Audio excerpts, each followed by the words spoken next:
আসসালামু আলাইকুম, কেমন আছেন? আশা করি আলহামদুলিল্লাহ সবাই ভালো আছেন। আমাদের প্রবাসীদের ফাঁক দেখেন আমরা কি পাক করি। আজকে হলো ঈদের দ্বিতীয় দিন, ঠিক আছে। এখন দেখেন আমি শুধু নিরামিষ লাউ পাক করব, আর কি করার বলেন, কি করতে পারি আমরা, ঠিক আছে না। প্রবাসীর জীবনটা আসলে কষ্টের, আমরা যে যতই বলুক না কেন, ঠিক আছে। আমরা যারা বিদেশে থাকে, প্রবাসের বাড়িতে থাকে, কত কষ্ট করা লাগে, যারা থাকে একমাত্র শুধু তারাই জানে, ঠিক আছে। কি বলবো আর, আমাদের কষ্ট দুঃখ যন্ত্রণা কেউ বুঝতে চায়। আমরা যতই বলি না কেন যে আমরা ভালো আছি, আমাদের কথাগুলো কেউ, তারপরেও আমরা চেষ্টা করি যতটুকু সম্ভব আপনার মনে করেন ভালো রাখার চেষ্টা করি।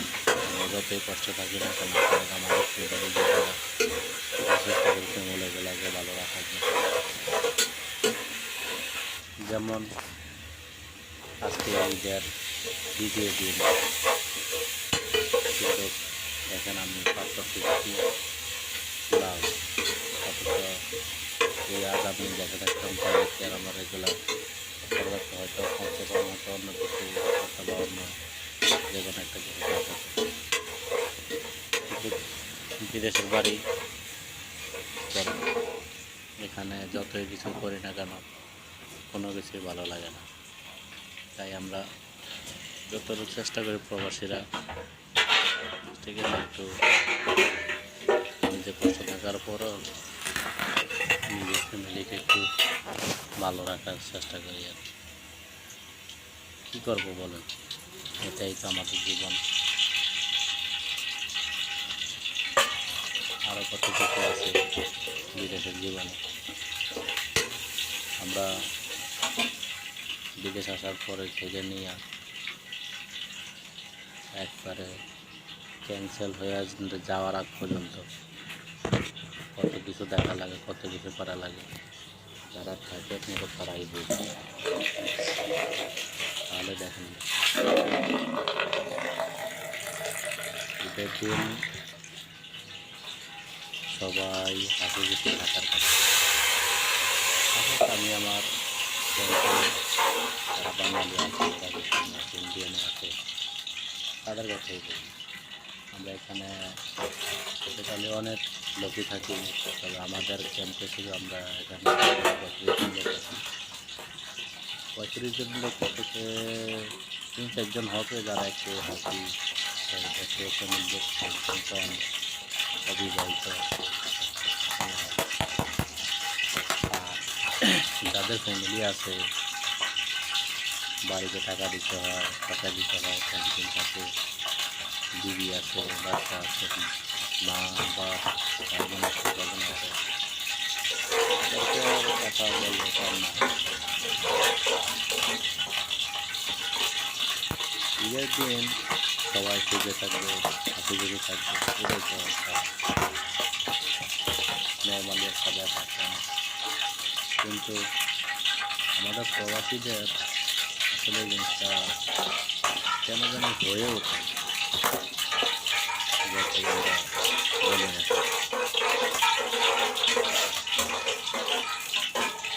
যখন রাত তকরিবান 12টা কি 1টা বাজে, তখন যাওয়ার জন্য অনেক চেষ্টা করলাম। কালকে যেতেছে নামাজটা করে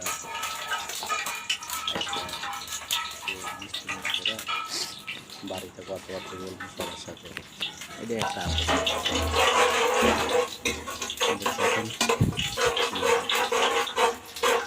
যখনই গানের জন্য গেলাম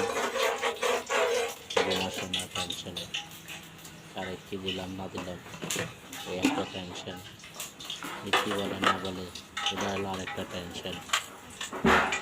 যাক, তারপরে তার মাঝে রাত্রে যেভাবে ঘুমাইলাম, সকালবেলা ঘুম থেকে উঠলাম, নামাজ পড়লাম, নামাজ পড়ে রুমে আসলাম, কিন্তু না মিষ্টি মুখ করা হলো, না সেমাই পাকানো হলো, না কোনো কিছু করানো হলো। এরকম বেচালার মানুষ, প্রবাসী মানুষ, বিদেশে থাকি, চাইলে তো সব কিছু করা যায় না। হ্যাঁ, পারতাম, তাহলে কি আমার কাছে টাকা নাই? না, আসল কথা তো সেটা। আসল কথা হলো, নামাজ থেকে আসার পরে মনই চাইল না যে ছেলেটাকে যাই সময় আমি দুধ আনি, দোকান থেকে আমি কাজ করে খাই, জানি কেন। তারপরে যদি মন চাইতে যাইতাম, কিন্তু নামাজের পরে যখন বাড়িতে ফোন দিলাম, আমার আব্বু আম্মুর সাথে কথা বললাম, দেখে জিজ্ঞাসা করলো যে কেমন আছে, ঈদ মোবারক, কী অবস্থা, টিকিট খাইছো নাকি? আমি তখনও বলছি যে না, আমি টিকিট খাইনি, বলে কিছু বানাস নেই। আমি পরে অন্য কথা বুঝে চলে গেলাম, কিন্তু তারপরও আমাকে দিকে দ্বিতীয়বার জিজ্ঞাসা করে নাই যে কেন খাস নাই, কেন খাস না, কী আছে, কী বলছি। যাক, ওনাদের কথা ওনারা বলতেছে। মা বলতেছিল যে এই যে 2-3 দিন পরে তো তোর বোনের বিয়ে শাদী, ঠিক আছে, ওখানে টাকা পয়সা লাগবে, তুই করলে কি আসে বিষয়, মানে ওনাদের কথা ওনারা বললো আর কি। যাক, কিছুক্ষণ কথাবার্তা বলার পরে আমি রেখে দিলাম। রেখে দেওয়ার পরে আমার ওয়াইফের কাছে ফোন দিলাম। ওয়াইফের কাছে ফোন দেওয়ার পরে বললো তোমার সাথে জিজ্ঞাসা করতে। বললাম যে না, কোনো কিছু নেই, আমি রেখে দেখি, তোর সাথে কথা বলতেছি, দেখি যদি মন চায় তাহলে হয়তো বড় কিছু বাক্সা করে খায় নিলাম। এভাবে কথাবার্তা বলা অনেকক্ষণ বলার পরে কী বলবো আর, এমন করতে করতে বেলা 12-1 বেজে গেল, খাওয়ার কোনো নামগন্ধ না। পরে আর মন চাইল না যে বাসায় যাই আবার পাক করি, চিনি চিনি রাঁধতে আনি। সেই জন্য কী করলাম, চলে গেলাম দোকানে বাঙালি হোটেলে হালকা অন্য কিছু নাস্তা পানি করে আবার রুমে চলে আসলাম। রুমে আসার পর দেখলাম শরীরে একটু ক্লান্ত, ভালো লাগছিল না, তাই একটু শুয়ে দিলাম। ঘুম থেকে ওইটা দেখি প্রায় 5টা 6টা, 5:30 কি 6টা এমন হবে। বললাম তো এখন তো প্রায় অনেক সময় শেষ। ফোন দিলাম, ফোন দেওয়ার পরে ওখানে যথাযথভাবে আবার আমার ওয়াইফের কাছে ফোন ব্যাক করলাম। ওয়াইফের সাথে কথা বলার পরে আমার মেয়ের সাথে কথাবার্তা বলার পরে যাক, জিজ্ঞাসা করলাম কেনাকাটা, বললো হ্যাঁ সবারই কেনাকাটা হয়েছে। কিন্তু অন্য সময় আমার ওয়াইফ আমাকে জিজ্ঞাসা করে যে কিছু কিনছো নাকি, কী আসবে, জানি না।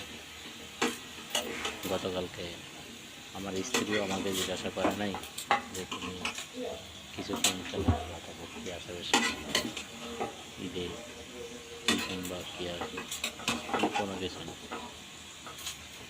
দেখ, আমি আর ভালো মন্দ কিছু বলে নেই, চলছি আমি আমার মতো। কিন্তু এটা যতই আমি বুঝিয়ে বলি না কেন, অথবা আপনাদের কাছে বলি না কেন, আপনারা মুখ ভাববেন যে প্রবাসে আছেন, টাকা পয়সা কামান, ইনকাম করেন, সব কিছু করেন, তাহলে আপনি চাইলে তো করতে পারতেন। হ্যাঁ, আমি চাইলে করতে পারতাম, তত অবশ্যই, কিন্তু যে যে একটা যে কোনো একটা কিছু করার জন্য যে একটা মনোমানসিকতা থাকে, আসলে ওই মন মানসিকতা আমারটা মানে ওই সময় ছিল না, যার কারণে আমি করতে পারিনি। আমাদের প্রবাসের জীবনটা আসলে এমনই।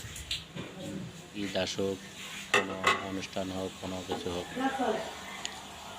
যখন আপন মানুষ কাছে থাকে না বা মা বাপ কাছে থাকে না, আত্মীয়স্বজন কাছে না থাকে, তখন বেশিরভাগই জিনিসগুলো শূন্যতা, বিষণ্ণতা কাজ করে।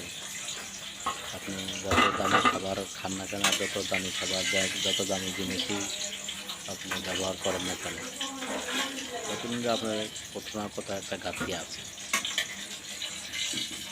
তারপরে আমাদের হাজারো প্রবাসী, লক্ষ প্রবাসী আছে যারা পরিবারের কথা চিন্তা করে, নিজের কথা না চিন্তা করে এক ফোঁটা হাসি দেখার জন্য এত পরিশ্রম করে। আচ্ছা, তখন যদি আপনার ফ্যামিলি থেকে আপনাকে বলে তুই এত বছর বিদেশ কইরা আমাদের কী দিছস, কিন্তু আগে হিসাব চাস, আমাদের কাছে এটা চাস, এটা চাস, তখনই আসলে মানে মেন যে কথাগুলো আসে তখনই ওইটাই আসে আর কি। আসলে আমি আসলে তাহলে আমার বাবার জীবনে আমি কী করলাম,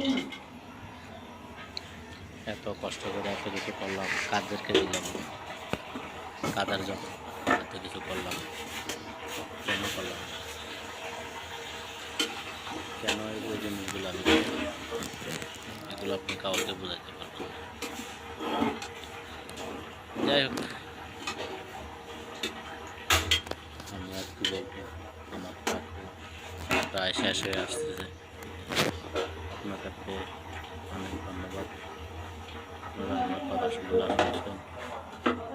আমি আপনার এটা বলতে পারছি কিছুটা হলে আমার মনটা হালকা হলো আর কি।